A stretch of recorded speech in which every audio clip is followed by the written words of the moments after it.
president is? We answered, Kennedy. And he laughed and told us we were wrong and that it was Lyndon Johnson. I clearly recall that I was standing on a small, newly constructed wooden bridge that had been built over the creek near the school when I was told the news. The problem is that this bridge did not exist at the time of the assassination. It was built a few years later. But my memory claims otherwise. Where were you on 9/11? Notice I do not need to give a year. How many people have a vivid and detailed memories of where they were and who they were with when they received the news that a plane had crashed into the World Trade Center's North Tower? Researchers often refer to memories of such momentous events like 9/11 as flashbulb memories. In the May 2010 issue of Smithsonian, there's an article on memory that describes the 9/11 experience of a New York University postdoctoral researcher, Kareem Nadir, who is now a research scientist at McGill University studying the neuroscience of memory. In the article, Nadir says he has vivid and emotional memories of living in New York City that day. He remembers watching television footage on September 11th of the first plane hitting the North Tower of the World Trade Center. However, he was later surprised to find out that his memory of the event was wrong. The television footage he remembers watching on 9/11 was not aired until the next day. The article goes on to say that a 2003 study of 569 college students found that 73% shared this misconception. The great majority of students surveyed shared a false memory. So not only can our individual memories be suspect, our collective memories can also be suspect. Nader has been researching the idea that memories can be reformed. He believes that the act of recalling and retelling can change memory. Mood, environment, and the people we are with can all influence what we recall and how we retell what we recall. The following example is mine, not Nader's. At least I recall it being mine. Imagine you're at a gathering, a friend starts telling a favorite memory story. The storyteller's spouse jumps in with, "That's not how it happened." People laugh and groan as they recognize they're about to witness the age-old battle of truth in storytelling. The storyteller is passionate about the veracity of the memory, and the spouse is equally passionate about the inaccuracy of it. Chances are neither person will back down. So what happens to the memory after the incident? It is possible that it will never be the same. The person who began the retelling of the story wonders if it's possible that some of the details are not accurate. After all, someone else who was there swears by an alternate version. At the very least, doubt has crept into the storyteller's mind, and the storyteller will probably hesitate to retell the memory in the presence of a doubting and vocal spouse.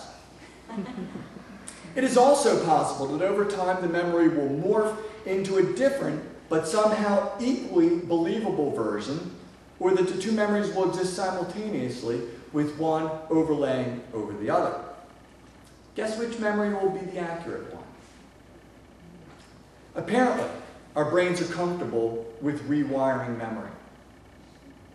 The Smithsonian article also discusses clinical work being done by psychologist Elaine Brunet with people who are suffering from post-traumatic stress syndrome, PTSD. Brunet has found that when PTSD sufferers are given a drug that inhibits the release of adrenaline and lessens emotional responses, and then read a script of the traumatic event, they do not react to the script with the same usual sense of dread. The memory of the traumatic event does not change. However, the emotional reaction to it does. The PTSD sufferers find they no longer care about the traumatic memory the way they used to, and they've become desensitized to their active recall. Researchers know that memory can be manipulated and rewired in other ways. In the 1962 film, The Manchurian Candidate, remember the star? Frank Sinatra. No. Soldiers fighting in the Korean War are captured by North Korean forces and brainwashed into thinking that one of their platoon members is a wonderful guy who saved their lives, when really the guy was someone nobody liked. The brainwashing techniques placed new but false memories into the soldiers' minds. The idea was so creepy that most nations remained loyal to the basic torture techniques to achieve their goals. Even in war, changing the brain is seen as being significantly worse than destroying the body. The famous clinical neurologist and author Oliver Sacks often writes how disease and injury to the brain affects memory. In a chapter called The Landscape of His Dreams, from his book entitled An Anthropologist on Mars, Sacks describes a man, Franco, who at the age of 31 became ill with high fever, delirium, and possibly seizures. During his illness, Franco had vivid dreams and was possessed by images of Pontito, Italy, the place where he'd spent the first 12 years of his life. When he awoke, the images would not leave him. Sacks writes, and I quote, "The dreams were still present, still before his inward eye, painting themselves on the bedclothes and the ceiling and the walls all around him, or standing on the floor like models, solid with exquisite detail." At the time of his illness, Franco was living in America and had not been back to Pontito for years. After his illness, Franco, still feeling possessed, felt he had no option but to capture his images of Pontito on canvas, and he began to paint. The only subject he painted for decades was of his childhood visual memories of Pontito. Sacks became fascinated with the photographic qualities of Franco's paintings when they were featured in an exhibit at a conference on memory. Eventually, Sacks went to Pontito to compare Franco's paintings with the actual village. He found that the paintings were stunningly accurate, but that the relationship between objects was just a bit off. Some objects, like windows, were painted larger than they actually are. Sacks realized that the works were painted as if seen through the eyes of a child. Objects that were physically closer to Franco the child, were disproportionately larger than objects that were further away. Franco finally went back to Pontito after years of painting from memory and created new visual memories of buildings that existed virtually unchanged since his childhood. Which of the two sets of memories should we consider accurate? Or most accurate? There are probably objects you can recall in your recall that you remember as being significantly larger than they actually were.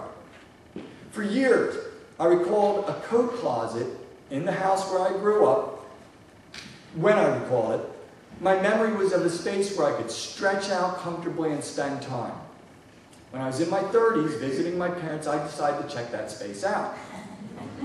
I was stunned and disoriented to discover the space was approximately 2 by 2 by 2. Sadly, one of the results of that discovery was that it blurred a wonderful memory of childhood comfort and security. However, like Franco, I'm working on being able to sustain each memory of the closet space. Both memories have merit, and there's little reason in this case to choose one truth over the other. It's obvious that attitude has a strong effect on memory. Sometimes we simply remember what we want to remember. After a while, the memory is hardwired into indisputable fact. Let me compare two polls about Saddam Hussein. Following is a quote from USA Today on 9/6/2003. 2003. Nearly 7 in 10 Americans believe it is likely that ousted Iraqi leader Saddam Hussein was personally involved in the 9/11 attacks, says a poll out almost 2 years after terrorist strikes against this country. President Bush and members of the administration suggested a link between the two in the months before the war in Iraq. Claims of possible links have never been proven, however. All right. The number given, nearly 7 in 10 Americans. Now let's take a look at a Newsweek magazine poll entitled September 11 Attack